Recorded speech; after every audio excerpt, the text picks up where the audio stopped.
Dans le passé, Gaius se bat contre un dragon et se lamente sur l'inadéquation de son premier blason, tout en passant en revue les pouvoirs des 3 autres blasons.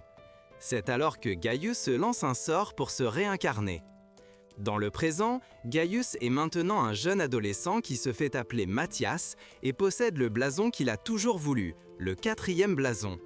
Alors qu'il monte dans une charrette en direction de la capitale, son objectif est de passer l'examen pour entrer à l'académie là-bas. En route vers leur destination, Mathias ressent la présence d'un monstre de rang calamité à proximité. Le conducteur de la charrette rejette les préoccupations de Mathias, mais lorsqu'une grande bête semblable à un tigre les confronte, Mathias s'en occupe immédiatement, laissant le conducteur stupéfait. À son arrivée dans la capitale, Mathias entre dans un magasin d'armes où Alma supplie le propriétaire du magasin, Baze, de réparer l'épée magique cassée de son ami. Cependant, Baze refuse de la réparer car il lui est impossible de le faire.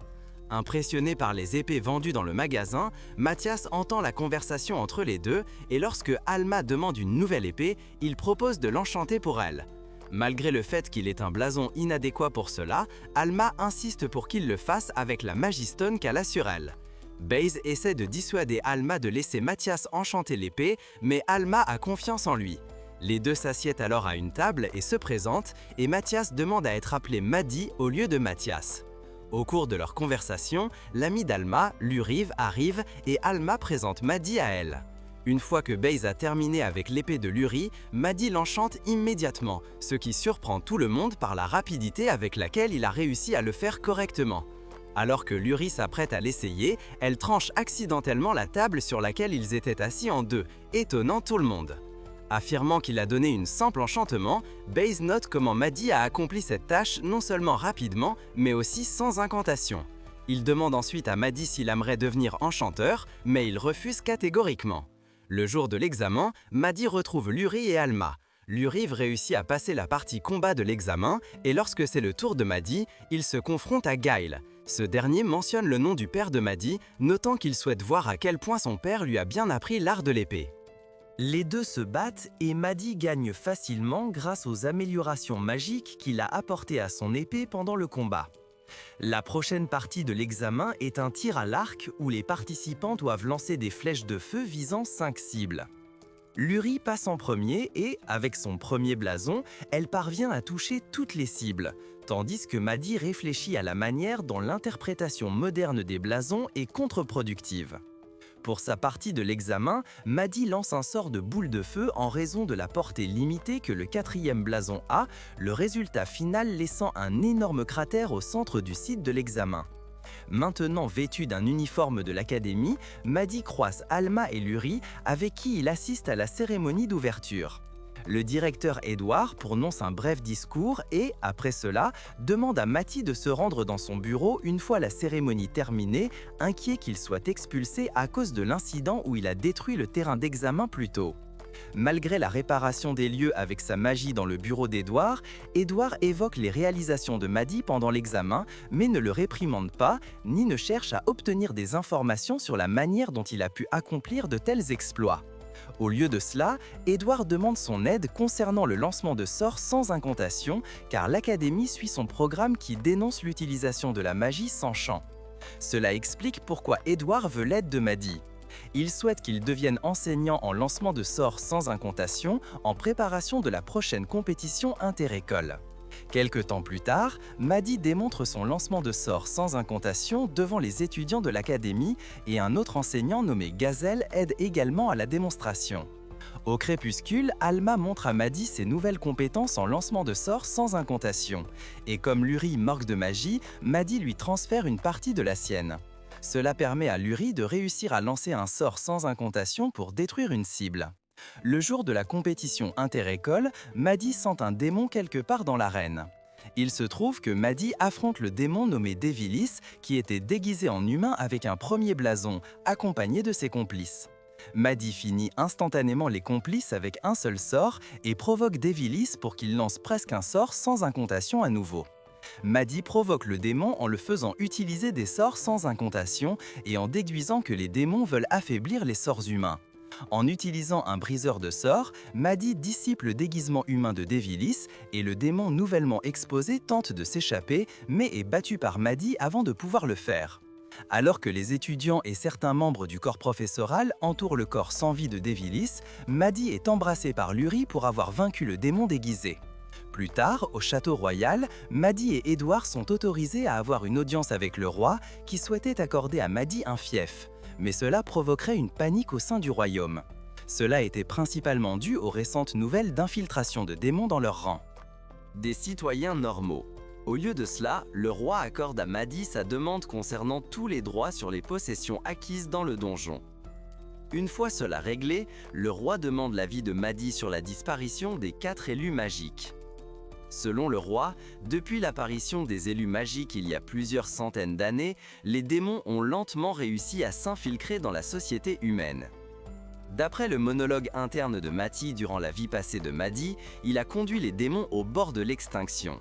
On suppose que les démons restants se sont infiltrés dans la société humaine et ont répandu de fausses informations magiques, entraînant une diminution des pouvoirs magiques des humains au fil du temps.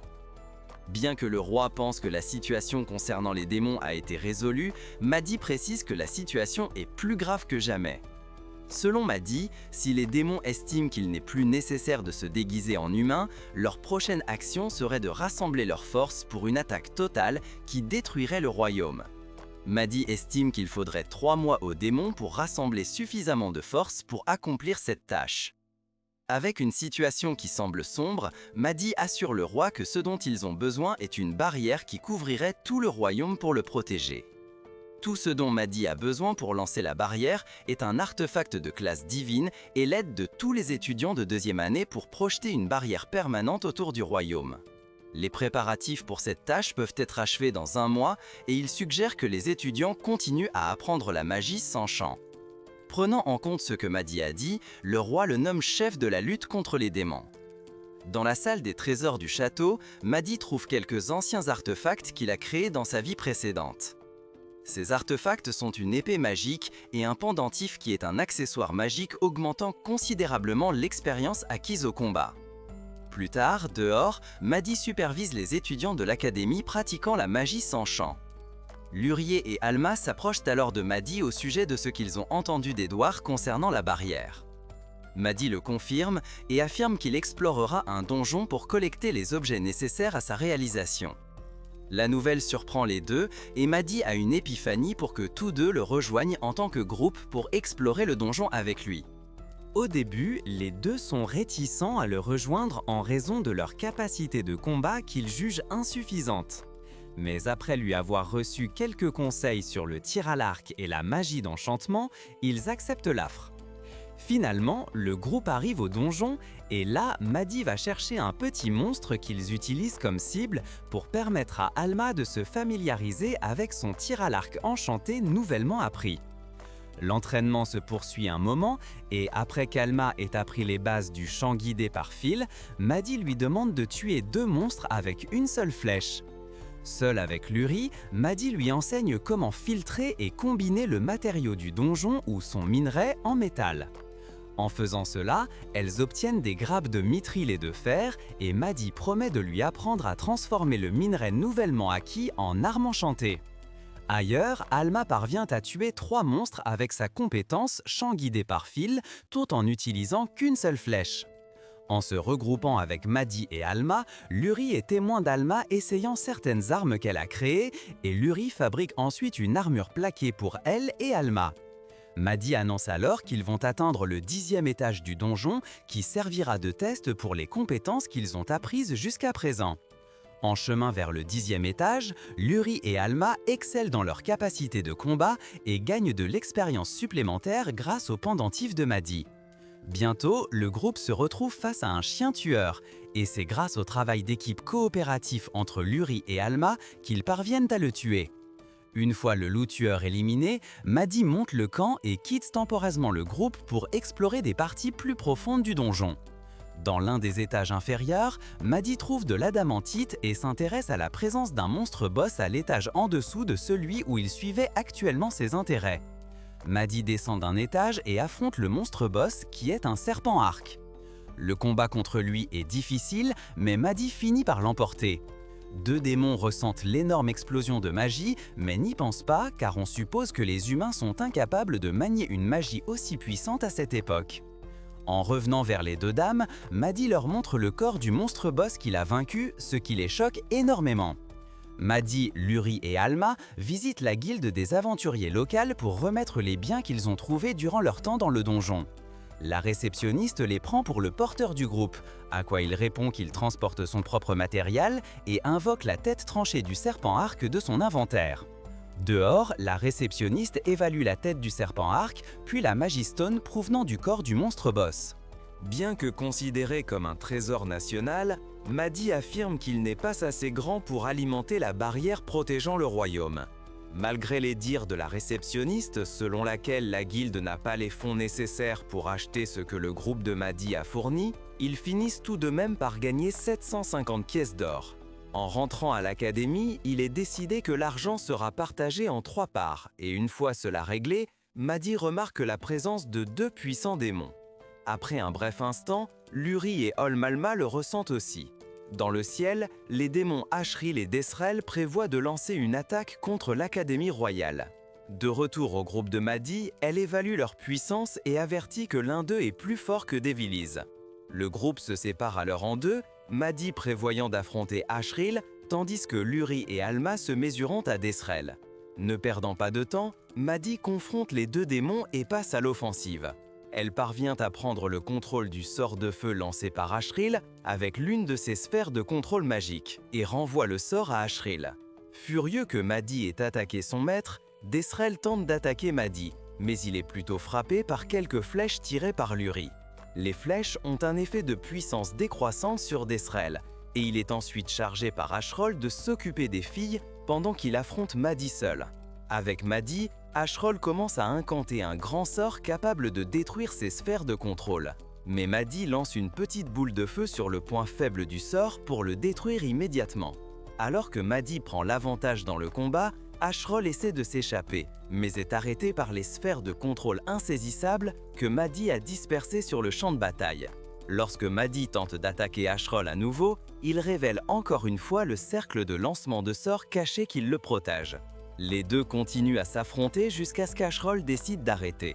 Il est ensuite encapsulé dans ce qu'on appelle une sphère d'occlusion. Cela parvient à clouer Ashrol au sol, et lorsqu'il essaie d'encanter un sort sacrificiel pour invoquer des monstres, Madi l'annule également, se concentrant sur le combat des filles contre Desrel. Leur tactique de gorille contre lui fonctionne très bien, et à la fin, Madi intervient pour aider à finir le démon. Bien que les démons aient été vaincus, la bataille a attiré l'attention des spectateurs autour de la ville. Ainsi, Madi prend les filles dans ses bras et utilise un sort de lévitation pour fuir les lieux. Le lendemain, Madi, Édouard, Luri et Alma obtiennent une audience avec le roi, qui offre à Madi une autre récompense. Récompense pour l'accomplissement récent de son groupe. Après y avoir réfléchi attentivement, Madi demande plus de donjons et le roi honore sa demande. Se tournant vers les filles, le roi leur demande ce qu'elles souhaiteraient et Luri et Alma choisissent toutes deux de l'argent comme récompense. Une fois cela réglé, Madi appelle l'espion démoniaque, Surreptitius, qui observe leur conversation car le démon refuse de se révéler. Madi interrompt le flux visuel magique projeté pour suivre leur conversation, le faisant crier de douleur. Le roi reconnaît la voix comme étant celle d'Elhar, ancien capitaine de l'ordre magique. Étonné par cela, Madi explique au roi comment Elhart a pu accomplir cet exploit. Évaluant les coordonnées de l'endroit où le sort a été lancé, Madi demande au roi de quel endroit il s'agit. Le roi répond qu'il s'agit d'un village en ruine. Bien que la distance entre le château et le village soit grande, Madi a un plan de secours qui les aidera à atteindre leur destination rapidement. Madi et le groupe se dirigent alors vers un endroit sombre et désolé, pendant qu'Édouard et les étudiants de l'académie préparent 1,5 tonnes de mithril en son absence, en préparation pour la barrière. Dans cet endroit désolé, le groupe trouve un immense dragon noir et Madi engage la conversation avec lui, révélant qu'il s'agit d'une vieille connaissance de sa vie précédente nommée Iris. Après que Madi ait réparé les ailes en lambeaux d'Iris autant qu'il le pouvait, Iris permet au groupe de monter sur son dos et vole à une vitesse suffisamment lente pour qu'il ne meure pas en cours de route. En atteignant le village en ruine, Maddie s'occupe instantanément du démon posté à la tour de guet. Lurie, Alma et Iris observent cet accomplissement avec un choc et une admiration totale. Notant que la présence magique que Maddie ressent là-bas est la même que celle du château. Maddie note qu'Anne et Telhart, qui ne poserait qu'une petite menace, mais l'autre serait plus un défi. Au milieu de cette contemplation, Maddie est presque frappée par Iris, qui s'écrase contre la petite tour à côté de laquelle il se tenait. Iris s'est écrasée contre la tour parce qu'elle n'était pas habituée à atterrir. À l'intérieur de la petite tour, Maddie établit une ligne de communication télépathique avec Lurie et Alma. De plus, il donne à Alma un cercle de lancement comme moyen de passer à l'offensive. Dans la pièce voisine, Maddie demande aux deux de rester silencieux, car l'ennemi utilise un sort de dissimulation pour cacher son pouvoir magique et sa présence. Demandant si l'un d'eux ressent un endroit où il semble y avoir peu de pouvoir magique, Alma informe Maddie qu'il y en a un dans le coin. Maddie révèle alors la présence du démon, qui croit encore être invisible au groupe, et se fait ensuite tirer une flèche chantée par Lurie en plein front. Énervé que sa couverture ait été compromise, le démon réalise que Maddie est en réalité un imposteur, car le vrai est encore dans la capitale. Le démon attaque alors Maddie tandis qu'il ordonne aux filles de passer à l'offensive avec des flèches enchantées contre le démon qui pense que Maddie est un imposteur. Alors que le démon continue d'attaquer Maddie, des flèches enchantées sont tirées dans son dos, provoquant l'agglutination de son pouvoir magique interne.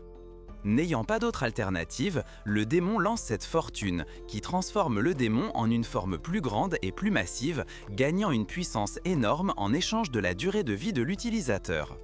Le démon essaye alors d'attaquer Lurie et Alma, mais ce qui l'attaque est une illusion faite de magie toxine. Lurie finit alors le démon avec une flèche à la tête, et Maddie appelle le démon par son nom, Elhart, en instruisant Lurie et Alma de monter sur Eris pendant qu'ils s'occupent du dernier démon. Maddie se prépare pour la bataille à venir en écrasant quelques Magistones pour créer une calamité magique. Cela provoque la dispersion du dernier démon de son état de brouillard. Les deux discutent brièvement et commencent ensuite la bataille où le démon prend le dessus sur Maddie et lui coupe le bras gauche. Confiant dans sa position dans le combat, le démon offre à Maddie un choix sur la manière dont il aimerait mourir. Mais Maddie, après avoir analysé la situation, rattache son bras, ce qui surprend intérieurement le démon. Maddie affirme qu'il a imprégné son bras droit sectionné d'un sort de guérison et d'un sort d'analyse tout en esquivant les attaques imminentes du démon. Étonné de ne pas réussir à porter un seul coup à Maddie, ce dernier révèle au démon qu'il lui a permis de lui trancher le bras. Maddie coupe alors le poignet droit du démon avec son épée, imprégnée de magie toxine, supposée être du même type que celle utilisée sur Elhart. Coincé dans un coin, le démon lance le sort « Circuit sur charge », un sort plus avancé que celui qu'Elhart a utilisé sur lui-même. Une fois le sort lancé, le démon enveloppe la zone de brouillard tout en dissimulant sa présence, mais Maddie l'annule facilement. Maddie révèle également que la substance utilisée sur lui plus tôt n'était pas la même toxine que celle utilisée sur Elhart, mais une qui attire un excès de magie dans le corps de la personne touchée, provoquant son explosion. Ce qui reste après l'explosion du démon est un énorme Magistone, et Lurie saute d'Iris pour atterrir sur Maddie.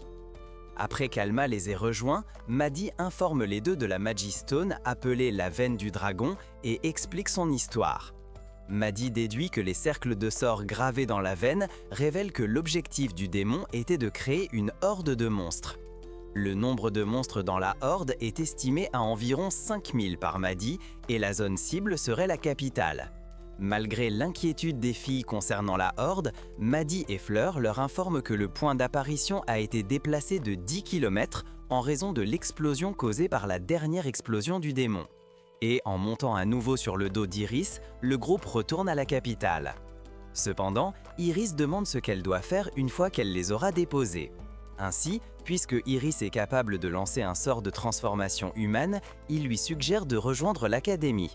Bien qu'Iris soit un peu hésitante, elle accepte finalement l'offre et se transforme en sa forme humaine nue. Cette nuit-là, le groupe, maintenant avec Iris, remet les dépouilles de leur chasse aux démons à Edward, qui félicite Maddie pour son bon travail. Maddie demande ensuite à ce qu'Iris soit transférée à l'école et Edward l'autorise tant qu'elle réussit le test d'entrée de mode dans une plage de 4750. Bien que Maddie accepte la condition, il demande à être présent lors de l'examen pour s'assurer qu'Iris puisse contrôler sa magie pendant celui-ci. Dehors, Alma demande pourquoi Maddie a omis la horde de monstres à Edward, et il affirme qu'il a jugé préféré de ne pas l'informer. Après qu'Iris ait réussi l'examen, il applique également une fausse marque de second blason sur la main d'Iris, tout comme Devilis l'avait fait le jour de l'examen. Iris échoue à la partie écrite. Lors de la partie combat à l'épée, elle projette son adversaire dans la tour du toit. Cela amène Edward à se demander si elle est une fille normale ou non. Enfin, dans la section de lancement de sorts, Iris lance quelques sorts qui se retournent contre elle, et le dernier sort qu'elle lance détruit entièrement le sol magique cible. À la fin, cependant, Iris réussit l'examen dans le donjon où les étudiants de la 2e Académie royale excavent l'endroit. Maddie reçoit une mise à jour de la situation actuelle de la part d'Edward. Il s'avère que la crête la plus efficace pour la tâche est la crête de gloire, qui est rare en raison du monopole de la 1re Académie royale sur celle-ci.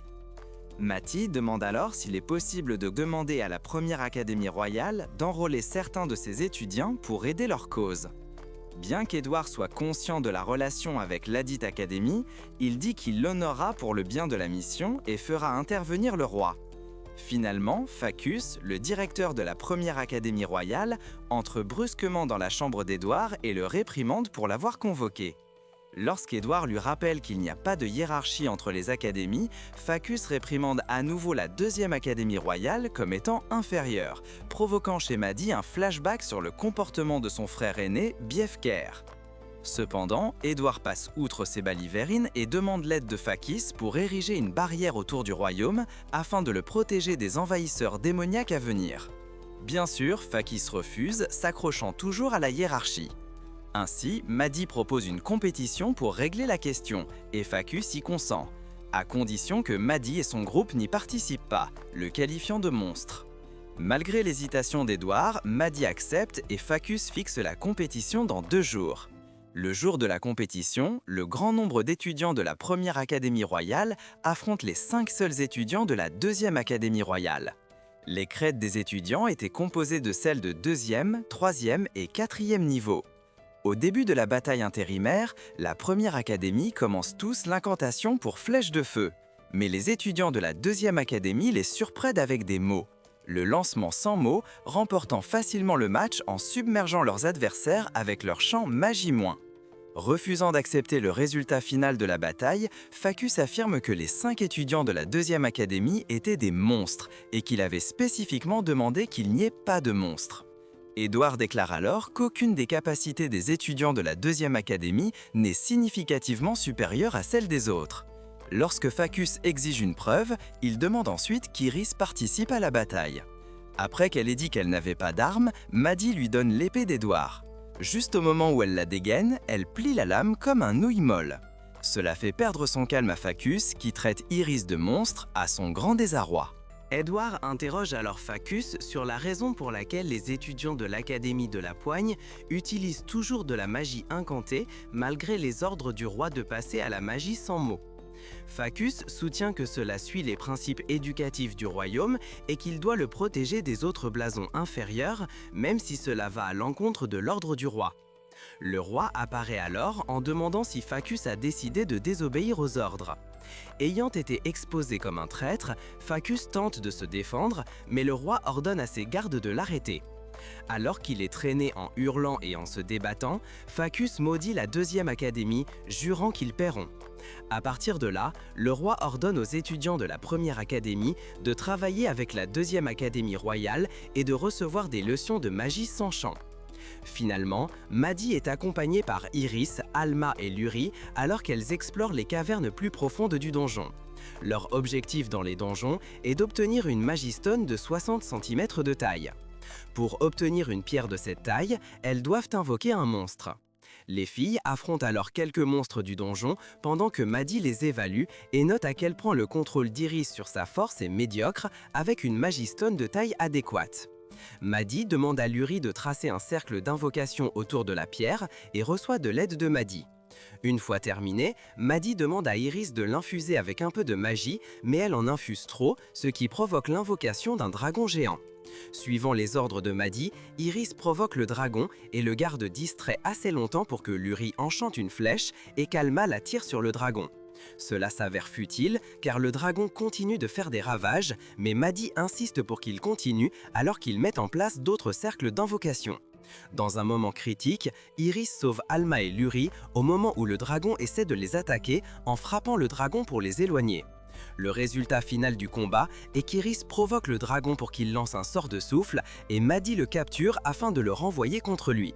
Cela échoue presque lorsque Iris tombe dans un piège en forme de corps qu'elle a créé et Madi utilise une barrière pour la protéger, le laissant exposé à l'explosion du sort.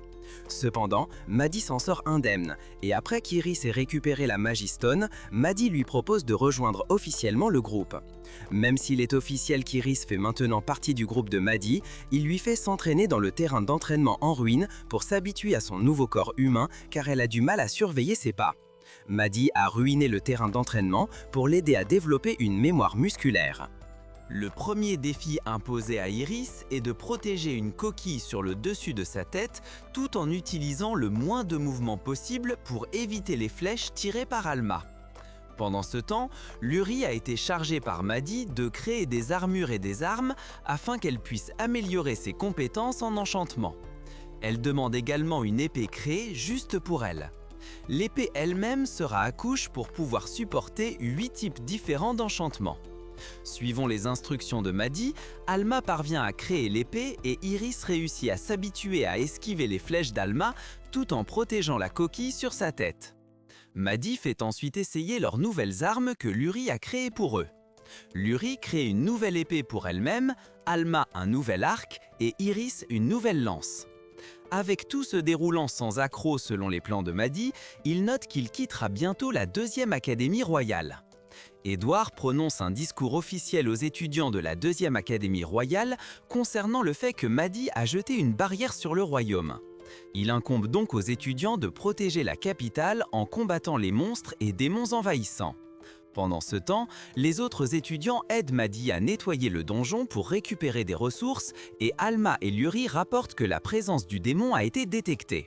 Madi comprend que ce qu'il détectait étaient les démons utilisant un sort appelé Magirod et demande qu'il s'en occupe.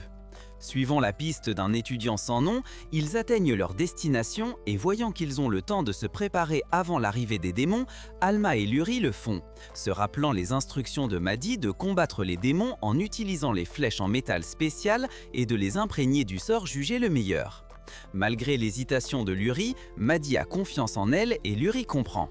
Après avoir imprégné les flèches de sa magie, Luri les donne à Alma. L'étudiant sans nom qui a observé toute la procédure était stupéfait de voir comment Luri avait réussi à créer son propre cercle de lancement. Juste à ce moment-là, un seul démon sort du portail Magirod et Alma le tue d'une seule flèche. Un autre démon apparaît alors et la flèche tirée n'était pas suffisante. Ainsi, Luri le termine avec son épée. Ravis qu'ils ont réussi à effectuer un envoi ensemble pour la première fois, ils ressentent alors une montée d'énergie provenant de la capitale. De retour auprès de Madi, il assure aux deux que tout va bien et que ce qu'ils ont ressenti n'était pas au-delà de ses attentes. Madi explique ensuite que ce qu'ils ont ressenti était un sort plus avancé que Magirod qui nécessite un sacrifice pour être complété. Avant l'arrivée de la nouvelle vague de démons, Madi demande aux deux filles de retourner à la surface et de se préparer à l'arrivée des démons. Les deux comprennent et partent vers la surface. Iris apparaît alors et dépose 40 caisses de mithril pour Madi. Dehors, Luri et Alma rencontrent Édouard qui les informe que Madi leur a laissé une abondance de Magistone. Ils ont conclu que c'est pour lancer des cercles afin que Luri n'ait pas à s'inquiéter de faire des erreurs. À ce moment-là, un seul démon apparaît et, après avoir évalué la situation, lance un sort sur les étudiants présents, mais celui-ci est bloqué par l'un des sorts de Madi qu'il avait lancé plus tôt. Sous les ordres d'Édouard, quelques étudiants lancent des sorts qui ne parviennent pas à atteindre le démon, alors Alma tire une flèche sur lui que le démon attrape et brise avec les mains de Luri chargées de flèches enchantées. Avec un cercle de lancement complexe, Édouard et l'ensemble du corps étudiant essaient de gagner du temps pour Luri en renforçant le sort défensif que Madi a lancé. Finalement capable de créer une flèche enchantée, Luri la donne à Alma et elle la tire sur le démon qui l'esquive. Cependant, Alma redirige la direction de la flèche et elle atteint le cœur du démon.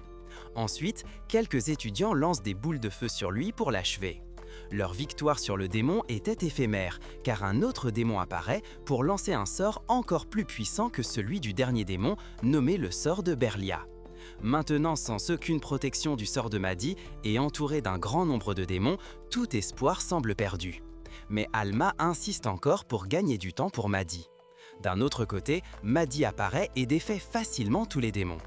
Un peu plus tard, Madi rejoint Edouard, Alma et Lurie qui le félicitent pour son envoi réussi et Madi attribue la victoire à l'épée forgée par Lurie. Madi révèle alors qu'elle a terminé la barrière et qu'Iris et les autres préparent le reste. Madi, Alma et Lurie se rendent ensuite dans la zone du cristal de barrière et Madi insère un morceau de Magistone dans le cristal, ce qui érige une barrière autour de la ville. Bien que la barrière soit en place, Madi prévient que ce n'est pas encore fini car les démons qu'ils ont vaincus vont renforcer le filon de dragons qu'ils ont rencontré auparavant. Tout cela provoquera l'apparition d'une horde plus importante de monstres. Une ruée de monstres se profile à l'horizon et est gérée par les efforts combinés des pièges de Madi disposés sur le champ de bataille et la pluie de sorts des étudiants. 3 monstres géants apparaissent alors sur le terrain et Lurie, Alma et Iris s'en occupent. Un monstre connu sous le nom de Dévoreur du Vide apparaît et commence à dévorer les monstres restants sur le champ. Madi donne à Lurie un cercle de lancement à enchanter et à lancer sur le monstre. La raison pour laquelle Madi a demandé cela est que les dévoreurs du vide ne fournissent pas de bons matériaux. Ainsi, le cercle donné à Lurie lui permettrait d'évoluer en une forme matériellement adéquate une fois l'évolution du monstre terminée. Grâce aux efforts combinés de Madi, Iris, Lurie et Alma, ils parviennent à vaincre le monstre. Finalement, Madi informe Edouard qu'il prévoit de quitter l'académie pour chercher d'autres filons de dragons éparpillés à travers le pays, malgré le fait qu'il n'y ait plus rien à apprendre là-bas. Ne voulant pas expulser Madi de l'académie, Edouard propose qu'il reste en contact avec l'académie grâce à une bourse spéciale. C'est pour que l'académie puisse prospérer davantage avec tous les succès de Madi, mais aussi pour que le royaume et l'académie puissent offrir leur aide en cas de besoin pour Madi. Après avoir réfléchi à l'offre, Madi l'accepte. L'offre est également faite à Lurie et Alma, qui acceptent tous deux, tout comme Iris. Lorsqu'ils sont tous prêts pour leur voyage, le groupe est salué par Edouard et leur camarade Peace apparaît. Madi et son groupe empruntent un chemin menant hors de la capitale et se dirigent vers le donjon de Melkia, un donjon situé dans une ville, à propos duquel Lurie donne une explication à Iris sur ce qu'est un donjon urbain. Cette information surprend Madi, car un tel endroit n'a jamais existé dans sa vie passée. Bien que Lurie note qu'il faudra une journée pour atteindre leur destination, Iris déclare qu'ils y arriveront cette nuit-là. Lurie demande ensuite s'ils prévoient de passer par la forêt de Shikirusubia et Alma mentionne qu'elle est habitée par de puissants monstres, dont l'un est intelligent. Entendre cela intéresse Madi, au grand désarroi de Lurie et Alma. Après avoir voyagé un moment dans la forêt, le groupe décide de déjeuner et Madi suggère de se procurer de la nourriture sur place plutôt que dans leurs provisions. Madi s'éloigne alors et remarque que les mouvements des monstres environnants sont manifestement effectués de manière ordonnée, ce qui le conduit à croire qu'ils suivent des ordres de quelqu'un. On en déduit que le coupable est le monstre intelligent et Madi est ensuite attaqué par un monstre gorille blanc. De retour auprès du groupe avec le corps du monstre, un Lurie effrayé révèle qu'il s'agit d'un singe de la sagesse, connu pour son intelligence. Bien qu'Iris ne pense pas que le singe de la sagesse ait un bon goût, Madi révèle qu'il a également chassé un sanglier géant, ce qui ravit l'Iris affamée. Les dames se préparent alors à rassembler ce dont elles auront besoin pour préparer une soupe de sanglier. Cependant, à cause d'Alma qui fait exploser la casserole à cause de certains ingrédients qu'elle a trouvés, ils essaient tout simplement de la viande de sanglier rôtie à la place et en profitent. Plus tard, Alma insiste pour que le groupe goûte sa soupe et Iris l'essaie mais la vomit. En réalisant que la présence d'Iris et la défaite du singe de la sagesse ont poussé les monstres de la forêt à vouloir les éviter, Madi suggère qu'ils avancent. Au crépuscule, le groupe atteint sa destination, Melkia. À l'intérieur de la ville, c'est visiblement un endroit malfamé, et tout en étant fasciné par le lampadaire magique, un marchand les avertit de s'en éloigner car il est connu pour exploser. Quelques instants après cet avertissement, le lampadaire explose effectivement et le groupe apprend du marchand que le nouveau seigneur interdit d'utiliser des Magistones pour alimenter les lampadaires magiques. Cela est dû au fait que les Magistones sont une marchandise précieuse et qu'extraire de l'énergie d'une source alternative est plus efficace, principalement la veine de dragon. Madi demande alors si la population de la ville est si faible à cause du seigneur et le marchand le confirme, notant qu'un monstre puissant se trouve au 10e étage du donjon. Après avoir acheté 4 pommes pour le groupe de Madi se promène dans la ville, prenant note de l'état des environs. Il se dirige ensuite vers la guilde des aventuriers pour obtenir des permis leur permettant d'enquêter sur le donjon. Cependant, la réceptionniste de la guilde leur dit qu'ils ont besoin de l'approbation du seigneur pour obtenir les permis. Néanmoins, Madi insiste pour obtenir des permis et la réceptionniste accepte de commencer le processus d'autorisation. Juste à ce moment-là, une autre réceptionniste fait irruption par l'entrée de la guilde et demande s'il y a quelqu'un qui connaît des sorts de guérison car il y a un groupe d'aventuriers blessés. Madi se porte alors volontaire et le groupe est conduit à l'église locale, complètement choqué par le nombre de blessés et le nombre insuffisant de guérisseurs. Là, ils apprennent que le Seigneur a renvoyé la plupart des guérisseurs, affirmant qu'ils étaient une perte d'argent. De l'argent. Résolu à sauver toutes les personnes blessées présentes, Madi évalue l'état de chaque blessé et marque avec une tablette en bois comme forme de triage. Avant que Madi puisse commencer à travailler, il est arrêté par le guérisseur en chef. Mais Madi lui montre ses capacités de guérison et, avec son blason, il guérit une personne gravement blessée. Avec l'aide de tous ceux qui sont là, le groupe parvient à guérir toutes les personnes blessées du guérisseur en chef. Madi apprend comment le précédent seigneur a été remplacé par un nouveau seigneur incompétent. Déduisant que le seigneur actuel pourrait être un démon, Madi prévoit de rencontrer finalement le seigneur dans sa chambre à l'auberge. Madi compose une lettre à Édouard et, avec leur permis nouvellement accordé, il est décidé d'enquêter sur le donjon le lendemain. Le lendemain, le groupe atteint la porte du donjon et il est noté que la qualité de la porte est fragile, rendant facile pour les monstres du donjon de s'introduire. Peu de temps après être entrés dans le donjon, ils rapportent leur succès dans la soumission du monstre du 10e étage et le réceptionniste leur dit qu'ils seront payés plus tard. Cela est dû au fait que le seigneur doit le confirmer, qui reçoit plus tard une lettre à ce sujet et s'intéresse au groupe. Dans un restaurant, le groupe prend son dîner et Madi remarque qu'une table pas trop loin d'eux les observe. Ils sont suivis par ces personnes lorsqu'ils quittent l'endroit et retournent à l'auberge. Alors que Madi prévoit de démasquer le seigneur corrompu sur le chemin du retour à l'auberge, Madi fait prendre au groupe un détour par une rue secondaire. Télépathiquement, Madi dit aux filles de rester calmes et les avertit qu'elles sont suivies par les hommes de main du Seigneur, leur expliquant ce que feraient les tailleurs après qu'un sort de dissimulation ait été lancé sur eux et que s'ils sont hostiles, ils agiront en conséquence. Choqués par la disparition soudaine du groupe de Madi, les tailleurs fouillent la zone à leur recherche jusqu'à ce que le groupe de Madi apparaisse devant eux en demandant des directions. L'un des hommes révèle la direction de l'auberge où ils séjournaient et Madi les interpelle pour savoir qui le savait. Ainsi, l'un d'eux capture Madi avec une corde enchaînée et menace de le tuer s'ils ne font pas ce qu'il dit. Alma et Luri font de leur mieux pour ne pas rire de la situation. Madi appelle à l'aide, mais sa capture lui dit de se taire et révèle aux filles qu'elles l'ont capturé parce qu'elles pensaient qu'il était le plus faible. Elle se base sur le fait que Madi était le guérisseur du groupe et menace les filles de suivre les ordres du Seigneur ou d'être tuées. En appelant Iris, Madi lui demande de ne pas utiliser d'armes contre elle et Iris parvient alors à vaincre les hommes sans ses armes. Une fois les hommes tous vaincus, Madi lance un sort de suivi et de détection de démons sur eux. Le lendemain, le groupe se réveille dans sa chambre à l'auberge et Madi informe le groupe qu'ils ont reçu un message du roi. Plus tard, le groupe rencontre Ike, le messager du roi, dans l'un des tunnels de la mine. Il informe le groupe de la réponse du roi au rapport de Madi, selon lequel le seigneur d'Okiel Melkia doit être arrêté pour son exploration des mines. De plus, Madi peut effectuer l'arrestation lui-même sous la supervision d'Ike. Madi accepte ces conditions et Alma, Iris et Luri acceptent d'aider à révéler l'emplacement du seigneur. Ike note à quel point c'est fortement gardé, mais Madi est confiant qu'ils pourront gérer cela. Au manoir où résidait le seigneur, il n'y avait pas de garde stationné à l'extérieur, mais la magie de Madi révèle que l'intérieur du lieu est fortement gardé. En chargeant dans le manoir, les hommes à l'intérieur attaquent le groupe avec un bombardement de sorts, mais le bouclier de Luri protège le groupe. Madi contre-attaque alors avec un sort de foudre qui élimine tous les hommes présents. Étonné que Madi ait pu faire cela, malgré le fait que ses renseignements indiquaient que Madi n'était qu'un simple guérisseur, Ike lie ensuite à Melkia ses droits et l'informe qu'il est en état d'arrestation.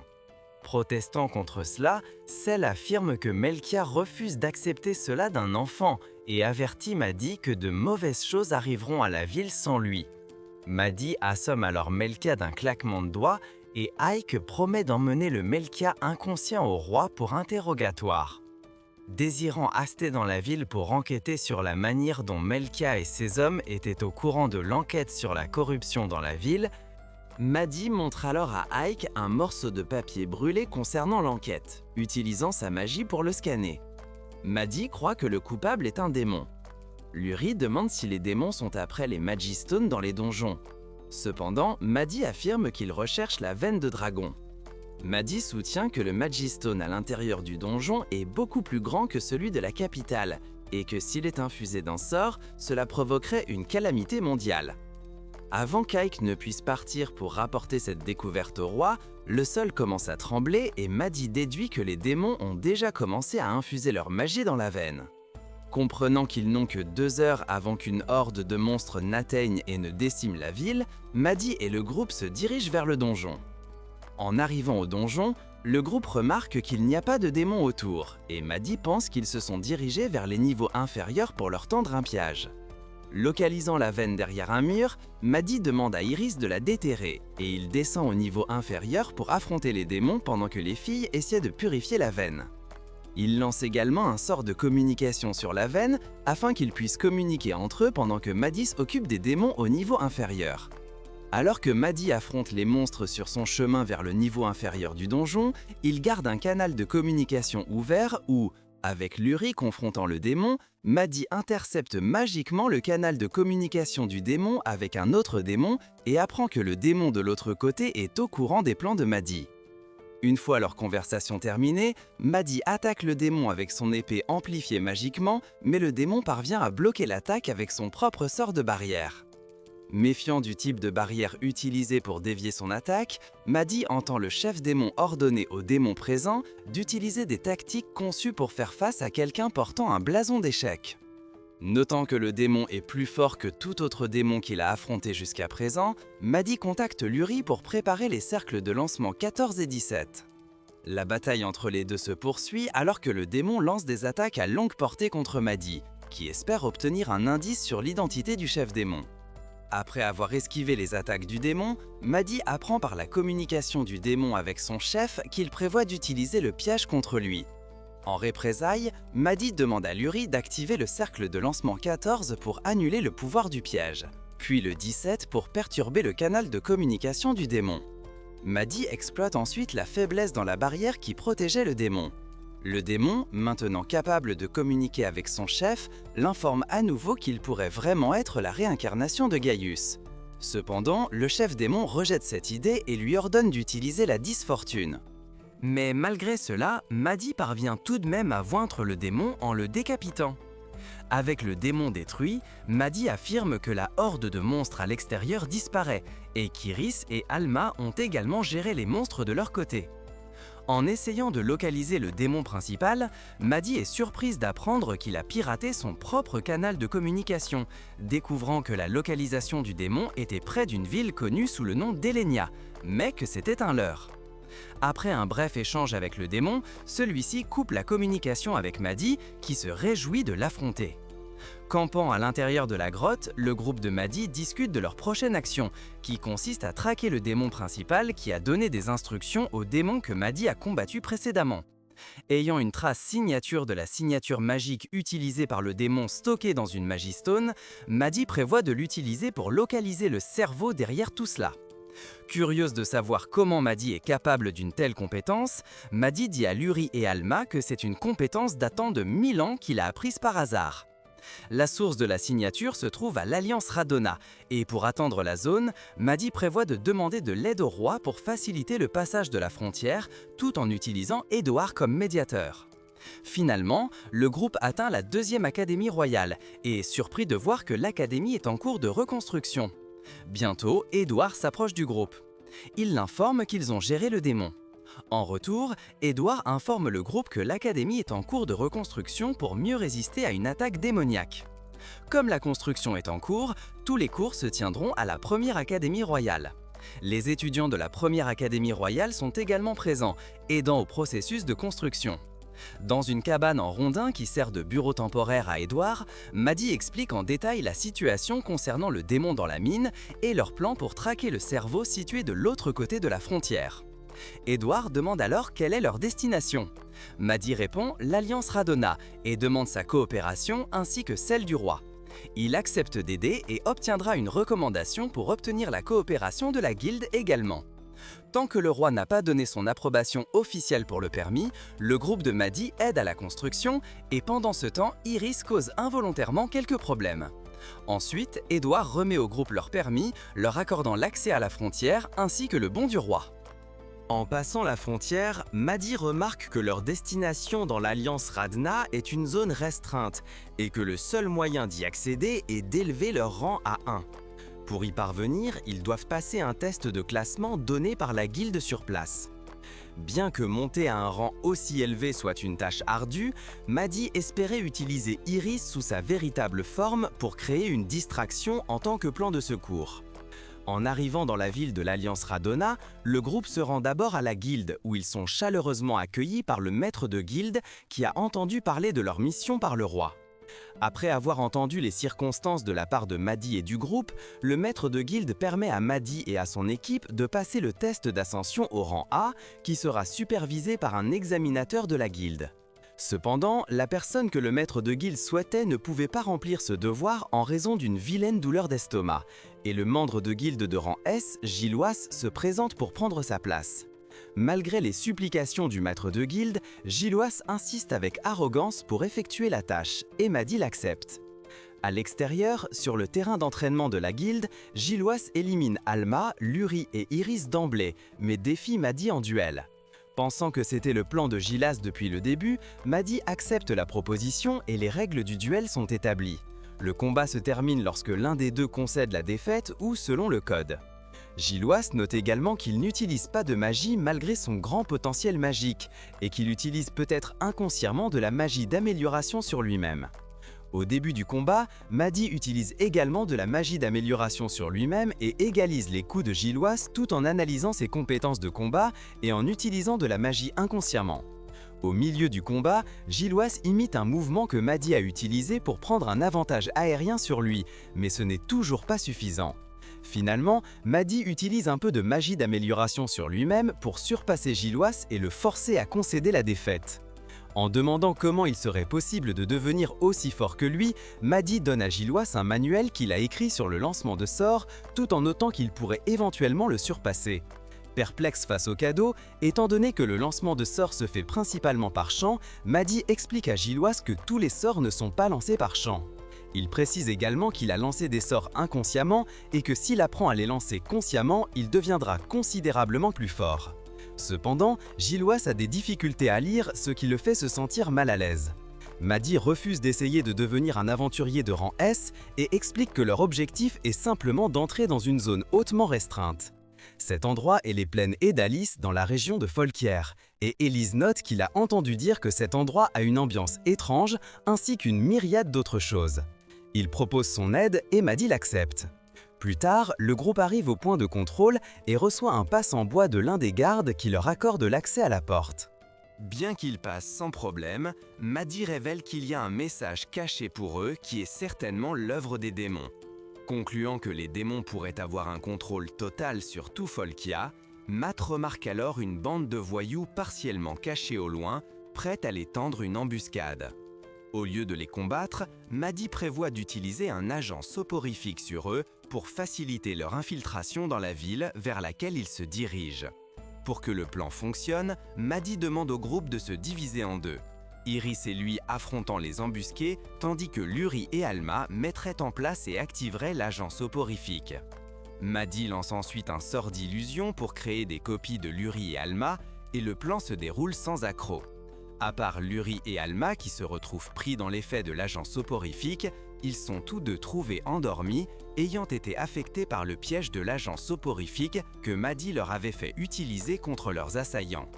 Avant que Maddie ne réveille les deux, Iris dessine sur le visage d'Alma, qui se fâche contre elle pour cela.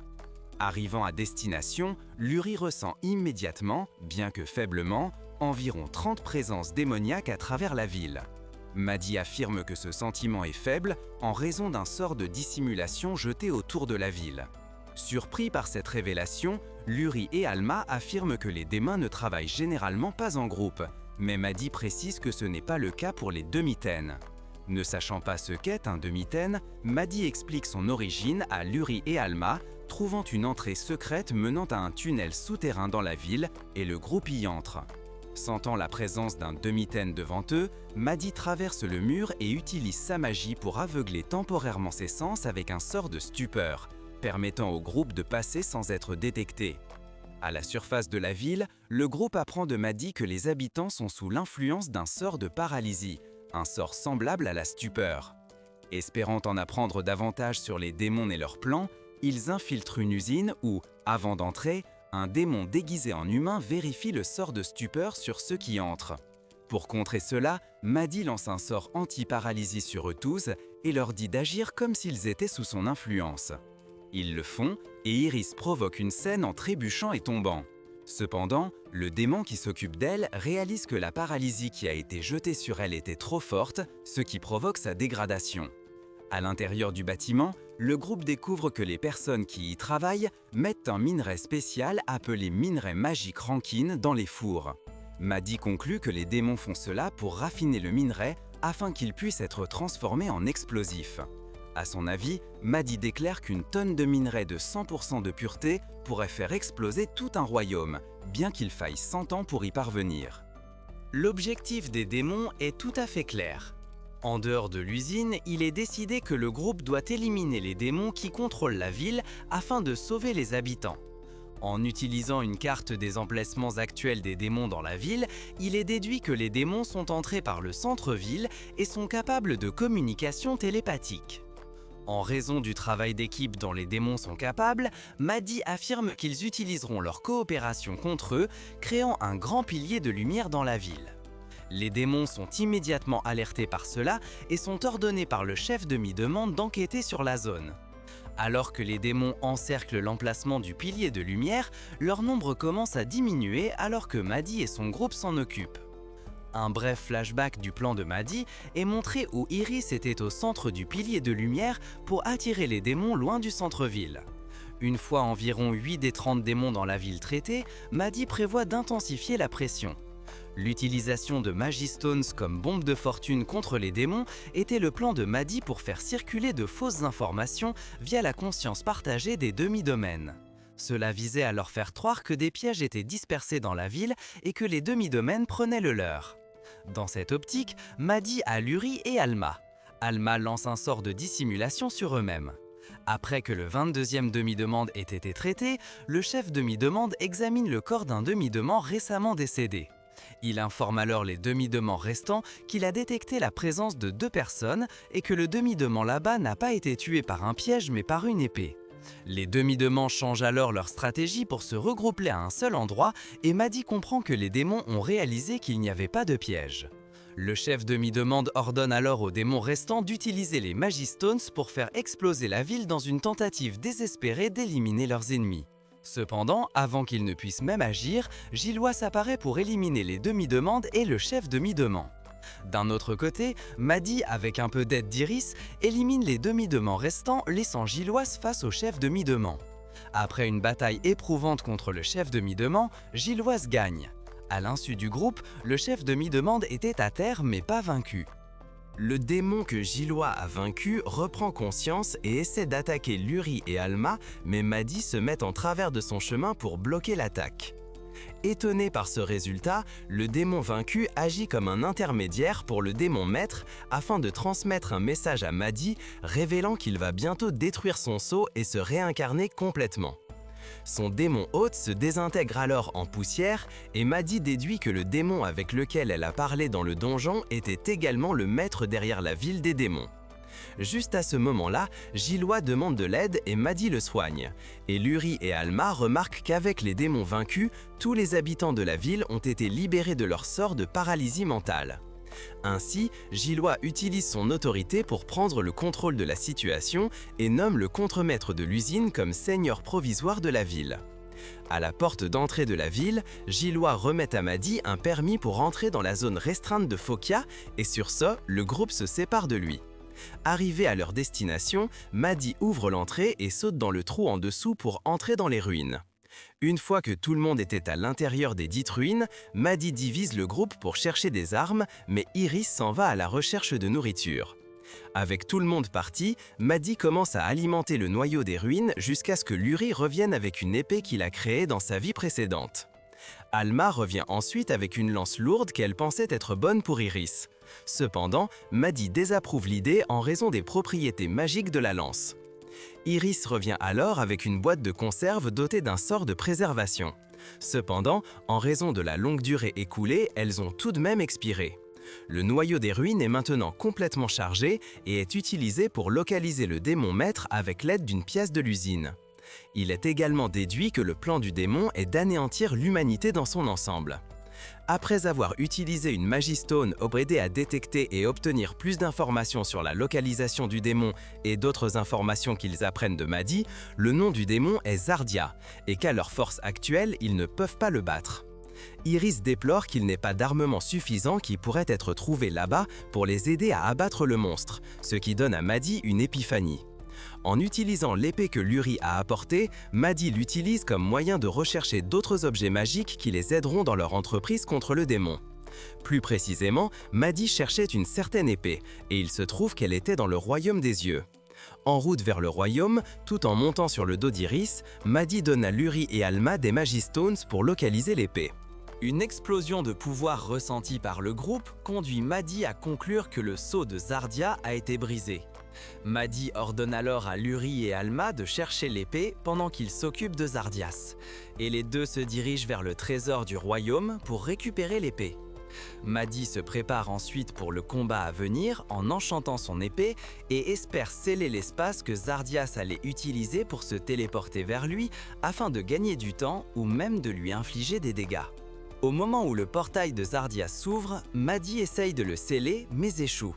Iris est donc priée d'utiliser à nouveau son souffle de feu de dragon contre lui, mais l'attaque est également inefficace. Ne perdant pas de temps, Zardias sort une épée et, d'un seul coup, attaque Iris.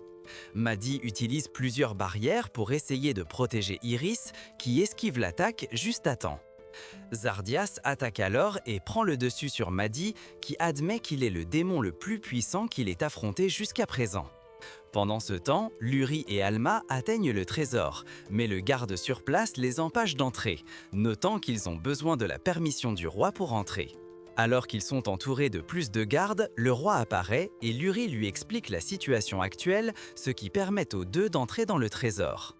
Dehors, Madi lutte pour se défendre contre les attaques de Zardia et réalise que pour gagner le combat, il devra renoncer à sa vie.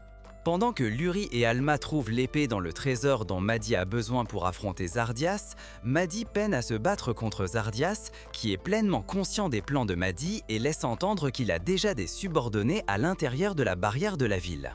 Cela se révèle vrai car Ashril et Desrel sont montrés comme ayant été ressuscités par Zardias. Bien que Desrel a été battu, Ashril a deux étudiants otages et exige que les deux se rendent et remettent le trésor qu'ils ont récupéré. Dehors, Madi continue de lutter contre Zardias qui essaye d'attaquer la barrière entourant la ville. Malgré ses tentatives de dévier les attaques magiques de Zardias, le démon renvoie une attaque sur Iris, qui est protégée par une autre barrière érigée par Madi. Cela laisse une ouverture à Zardias pour attaquer Madi, qui est incapable de se protéger contre l'attaque. Zardias taquine alors Madi pour qu'il abandonne l'idée de protéger la ville et se concentre entièrement sur le combat contre lui. Pendant ce temps, Luri et Alma continuent de faire face à Ashril et déposent leurs armes, tandis que Madi contemple ses options et décide d'enchanter son épée et d'attaquer Zardias. Juste avant qu'Ashril ne puisse prendre les armes de Luri et Alma, Edward, accompagné d'un groupe d'étudiants, intervient dans la scène, permettant aux filles de contre-attaquer. Les étudiants enchaînent alors Ashril dans un anneau magique, permettant aux filles d'essayer de livrer l'épée à Madi. D'un autre côté, Madi utilise Iris comme une feinte pour attaquer Zardias par surprise, mais le plan échoue. Iris atterrit dans la ville en dessous et Alma lance à Madi l'épée qu'il désirait, mais cela permet à Zardias de le poignarder mortellement dans le dos. Cependant, la capacité spéciale de l'épée ressuscite Madi et lui confère une immense quantité de pouvoir magique. Avec ce nouveau pouvoir, Madi vainc Zardias, qui avertit Madi qu'il y a un autre démon du chaos qui le vaincra sûrement, puis se désintègre sur le sol. Madi est embrassé par Luri et est bientôt rejoint par Alma, Iris, Edward et les étudiants qui l'accompagnaient. Après avoir proposé de reconstruire les parties brisées de la ville, Madi utilise le pouvoir restant de son épée et, dans le processus, crée un énorme trou dans une montagne. Le temps passe et Madi, presque complètement rétabli, est visité par Iris, Luri et Alma dans sa chambre. Ils, avec Edward, rendent ensuite visite au roi qu'il remercie de leur avoir permis d'utiliser à nouveau le trésor. Le roi, à son tour, les remercie d'avoir tué Zardias et les récompense avec l'épée qui provenait du trésor et un autre trésor du trésor. En inspectant le trésor, Iris trouve une flèche en adamantine et Madi demande au garde s'il y avait un arc fait du même matériau. Le garde affirme qu'il était si rouillé qu'il a été vendu à une entreprise appelée Isis. Le groupe visite alors l'endroit et apprend que l'arc a été fondu et mélangé avec divers autres métaux. Malgré la situation, Madi décide d'acheter la médaille ainsi que les autres médailles comme moyen d'extraire des métaux rares dans les blocs. Madi achète également 2 gemmes pour Iris et Luri. Dehors de l'entreprise, Edward avertit le groupe d'une situation d'urgence. Ils sont ensuite informés de la situation par Gail au sujet d'une marionnette en bois qui a été récupérée, originaire du pays voisin de Sahil. D'après la déduction de Madi, elle était alimentée par de l'énergie humaine et a probablement été créée par des démons avec la croyance que Sihul est sous le contrôle des démons. Gail demande à Madi de se rendre à Cyril et de s'occuper du problème des démons. Cette nuit-là, Madi offre à Luri un pendentif qu'il a créé pour elle et elle l'adore. Le lendemain, Madi et le groupe sont salués par Edward et Gil avant de se diriger vers Sial. En route vers leur destination, Madi réfléchit brièvement à ce que Zardia lui a dit sur les autres démons du chaos qui existent. Cependant, il n'est pas découragé par ce qui l'attend et espère poursuivre l'aventure.